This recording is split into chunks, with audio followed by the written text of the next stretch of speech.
महंगाई निकल रही है और बीच में अभी जो पेट्रोल कम किया था उल्लू बनाने के लिए हम लोगों को, जब इलेक्शन बाय इलेक्शन, तो उसके बाद वो मरियम नवाज ने कहा था अब शहबाज शरीफ का दिल का दौरा नहीं पड़ा जो उन्होंने इतने रुपए बढ़ा दिए, तो अब उनको तो हार्ट अटैक से मर जाना चाहिए। आप मुझे ये बताइए, जिस दिन शेलिंग की है पुलिस तो चलो शेयरिंग कर ही रही थी, हम लोग गए थे शेलिंग खा रही थी, तो आर्मी जिसमें वो हमारी मान थी वो उल्टा शिरकत नहीं की, तो किस वजह से अपना घर और पैसा, और हम खुद आते हैं, हमें कोई ना वो बिरयानी की देख रहे हैं और ये सब देख रहे हैं, हम खुद अपना पैसा खर्च करके इधर आते हैं, धूप में इतनी उसमें आते हैं, लेकिन किस लिए? सिर्फ अपने मुल्क के खातिर और अपने बच्चों की आगे के फ्यूचर की खातिर आते हैं। जी, जलसागाह में इस वक्त ख़वातीन भी मौजूद है किसी तादाद में और गुफ्तगू करते हैं। कुछ स्पेशल ख़वातीन हमारे पास मौजूद हैं, इनसे गुफ्तगू करेंगे। अच्छा, पहले आप छोटा सा अपना तारुफ कराएं, आप कहाँ से आए हैं और किस वजह से यहाँ आए हैं?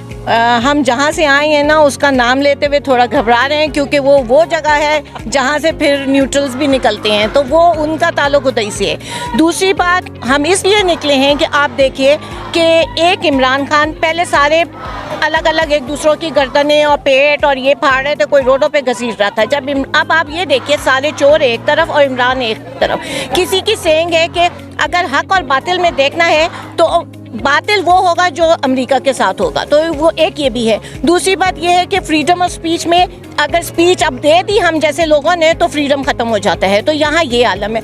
अब आप मुझे ये बताएं कि वो चोरों का टोला किधर गया, वो जो महंगाई मुकाव के लिए पूरे अवाम को बाहर निकाल रहा था। अब महंगाई निकल रही है और बीच में अभी जो पेट्रोल कम किया था उल्लू बनाने के लिए हम लोगों को, जब इलेक्शन बाय इलेक्शन, तो उसके बाद वो मरियम नवाज ने कहा था अब शहबाज शरीफ का दिल का दौरा नहीं पड़ा जो उन्होंने इतने रुपए बढ़ा दिए, तो अब उनको तो हार्ट अटैक से मर जाना चाहिए, तो अब वो जो है अब बढ़ाए जाए। और मिफ्ता इस्माइल को देखें, जब इमरान खान बढ़ाता था 2-4 रुपए तो वो कहते थे अब 1 रुपया भी बढ़ाया तो आवाम नहीं सह सकेगी, तो अब फरमा रहे हैं कि ये तो गवर्नमेंट कर रही है, ये तो ओगरा बढ़ाती है, तो उस वक्त ये रूल क्यों नहीं फॉलो करते थे? तो अब आवाम उल्लू नहीं बनने वाली, अब आवाम को शऊर आ चुका है, और ये सिर्फ इमरान खान ने, हमने कभी भी इस तरह जलसों में आके शिरकत नहीं की, तो किस वजह से अपना घर और पैसा, और हम खुद आते हैं, हमें कोई ना वो बिरयानी की देख रहे हैं और ये सब देख रहे हैं, हम खुद अपना पैसा खर्च करके इधर आते हैं, धूप में इतनी उसमें आते हैं, लेकिन किस लिए? सिर्फ अपने मुल्क के खातिर और अपने बच्चों की आगे के फ्यूचर की खातिर आते हैं। तो इस तरह नहीं चलेगा, इन लोगों को हुकूमत से उतरना होगा और इलेक्शंस अनाउंस करने होंगे, वरना हम लोग भी चैन से नहीं बैठेंगे। और इमरान खान पे अगर हाथ रखा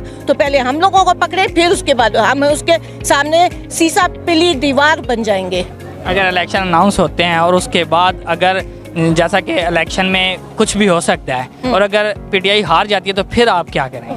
पीटीआई अगर ये धांधली करेंगे और अगर ये सो कॉल्ड न्यूट्रल साथ देंगे तो हारेगी, वरना मैं कहती हूँ 2/3 क्या, ये 3 टीम इतनी ज़्यादा उससे जीतेगी कि ये तसव्वुर भी नहीं कर। आप देखिए, मैं अभी गई थी बाटाकुंडी, यकीन करें 14 अगस्त पे कभी भी सिर्फ पाकिस्तानी फ्लैग्स बिकते थे, अब पाकिस्तानी फ्लैग के साथ एक पीटीआई का फ्लैग लाजमी था। और मैं मानसेरा नारायण तक गई हूँ, वहाँ देखिए 14 अगस्त को एक झंडे के साथ पीटीआई का झंडा लाजमी था, और हम लोग वहाँ रिवर राफ्टिंग, और हमने मेक श्योर किया था जिधर पीटीआई का झंडा होगा हम उसी चीज़ को लेंगे, बाकी किसी चीज़ को नहीं करेंगे। तो हमने उन चीज़ों पे गए जहाँ पीटीआई का झंडा लहरा रहा था, ताकि वो हमारे साथी हैं और वो हक के ऊपर हैं। अच्छा, आपने 2 दफ़ा न्यूट्रल का जिक्र किया कि आप आए भी वहाँ से हैं, ख़तरनाक लफ्ज़ भी है।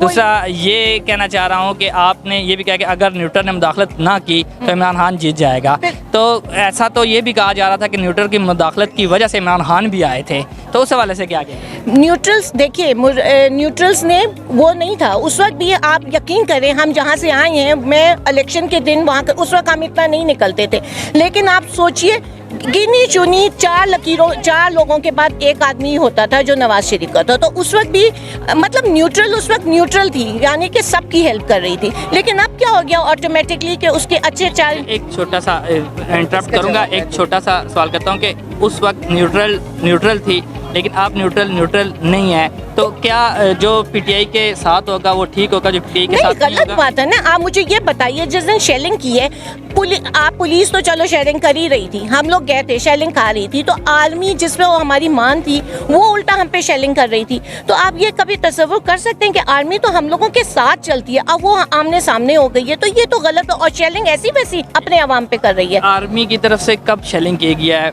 हमारे पास कोई फुटेज नहीं है। आप भाई बुलाई गई थी जब आपके वो कौन से जब इमरान खान वहाँ से आ रहा था, मैं खुद मौजूद थी और आप डी चौक पे मौजूद थी। तो पहले रेंजर्स फेंक रहे थे, उसके बाद पता चला इतनी हाई रेंज के ऊपर फेंक रहे थे कि हम लोग आधे रास्ते कुलसूम पे थे, वहाँ उड़ उड़ के आ रहे। तो वो तो ऐसे खाना जंगी वाला आलम था, बच्चे ज़मीनों पे लेटे हुए थे, हम खुद थे और इतनी वो कर रहे थे, पता नहीं एक्सपायर्ड थी क्या, मैं अस्थमेटिक हूँ।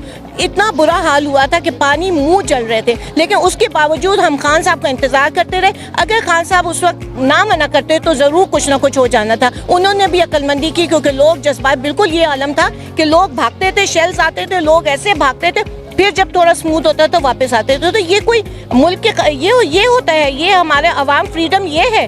तो जमहूरियत का फिर क्या फ़ायदा? अगर दबाना ही है तो ये जमहूरियत के नाम पे फिर जो मुल्क बना वो ये सब ये क्या है? तो बिल्कुल हम तो खान के साथ हैं और इनको भगा के छोड़ेंगे।